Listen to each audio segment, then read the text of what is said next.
Mojo Bags, let's get into it. So, first, let's talk about Mojo itself. What does it mean? If you're familiar with yoga, you might be familiar with prana, which is energy, which is the breath. If you're familiar with Egyptian practices, you might be notice the word thum, which is energy. If you're familiar with Eastern practices, chi or ki, all of these words, even Mojo, mean the same thing. It means energy, life force. I would say in modernity, in today's world, we probably call it flow. So it's that sensation of life that moves through us and evokes the material world, creates the material world. Mojo is that flow. Mojo is that spirit. Mojo is that energy. That's what the word itself means. And what is a mojo bag?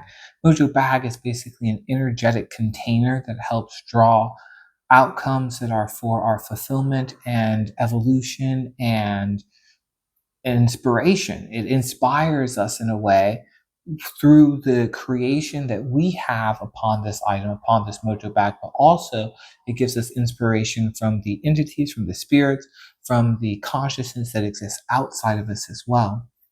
How do you make a mojo bag and how is it different from a talisman? Now, a talisman is a specific object that draws an outcome towards us. I like to think of mojo bags as a multivitamin. It touches on many different areas of our consciousness, of our life, of our physical body, mental body, spiritual body, and helps nourish all of those areas. Talismans, I like to think of as a supplement that is for a specific outcome or for a specific area of my life.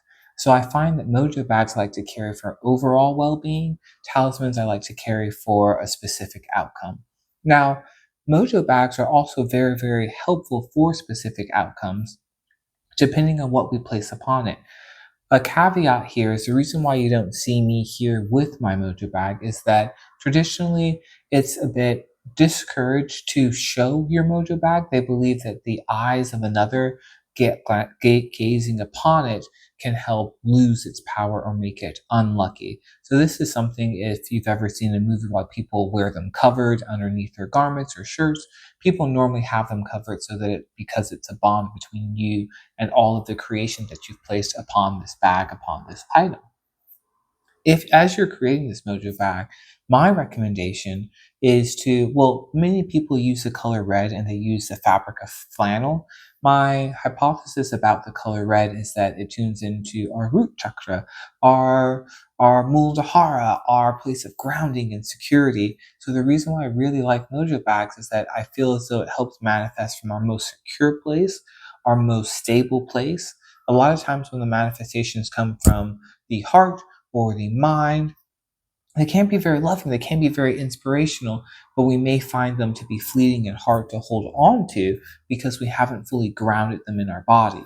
By simply using that color red within the flannel, I find that most of the things that I seek to find, I have them for there's longevity there. I have them for a longer period of time. I think, and that's because it's based off of that color red, which is personally the color of my mojo bag. What goes inside of it? Honestly, that's up to you. That's up to your research. People place bones in them, flower petals, incense, stones, words, whatever items that help draw you towards the outcome that you desire, it's encouraged to place upon this bag. The second part of that I really like about mojo bags is that it can be as intensive or as relaxing as you want it to be. Similar to a talisman, you can kind of set and forget your mojo bag. You can set it, put it someplace that you frequently visit. Many people carry it in their purse. Many people carry it in their backpacks. Many people place it in their car, any place that you're at least there frequently.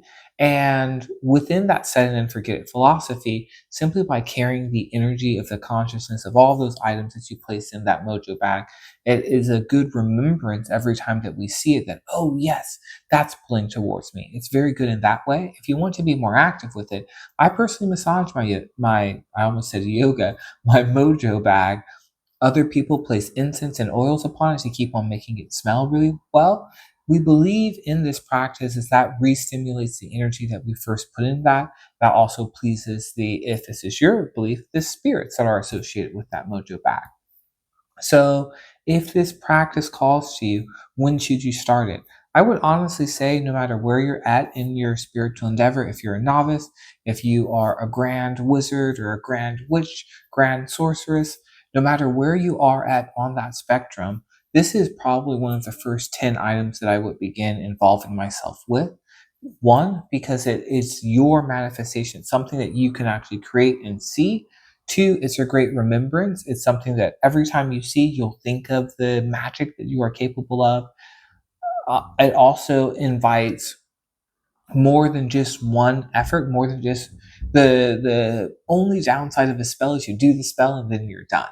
But the Mojo bag is really fun because you can continue to massage it, you can continue to place oils into it, and you can continue to change it. 1 month, change your Mojo bag every month. I've had a Mojo bag for 9 months.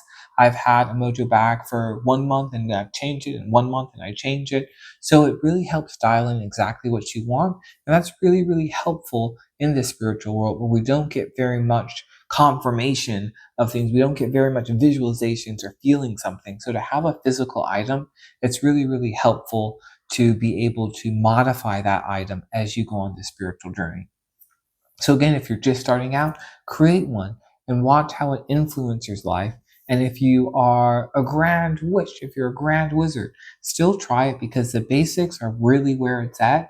The more complex I have found the casting or the spell to be, the more I appreciate the simplicity that can accomplish the exact same thing. Mojo bags are a very simple thing that you can make literally today. You can just cut up a bandana, you can cut up a sock if you want to. You can buy an expensive bag if you desire. I love its versatility and I love its utility for literally everything. It's a great all around protective and projective element to keep in your spiritual toolbox. So try it out. Don't show it to me. Don't tell me what's in it, but let me know if you've made one yourself. Until then, with love.